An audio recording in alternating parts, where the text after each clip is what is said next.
পাকিস্তানের কাছে স্বাধীনতা পূর্ববর্তী পাওনা $4.52 বিলিয়ন চাইল বাংলাদেশ।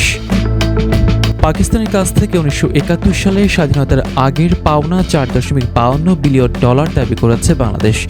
বৃহস্পতিবার রাষ্ট্রীয় অতিথি ভবন পদ্মায় অনুষ্ঠিত পররাষ্ট্র সচিব পর্যায়ের বৈঠক শেষে ব্রিফিংয়ে এসব কথা জানান পররাষ্ট্র সচিব জসিম উদ্দিন।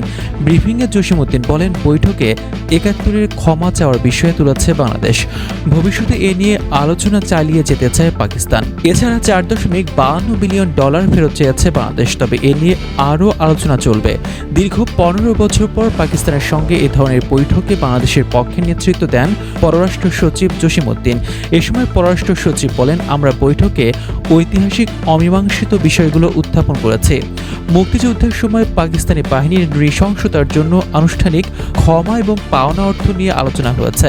পাকিস্তানের পক্ষ থেকে বলা হয়েছে যে 15 বছর পর ঢাকা ইসলামাবাদ আলোচনা শুরু হওয়ায় তারা এই বিষয়গুলো নিয়ে কাজ করবে। জসিম উদ্দিন আরও বলেন, পাকিস্তানের উপপ্রধানমন্ত্রী ও পররাষ্ট্রমন্ত্রী ইসহাক দারেরও আগামী 27-28 এপ্রিল বাংলাদেশ সফরের কথা আছে।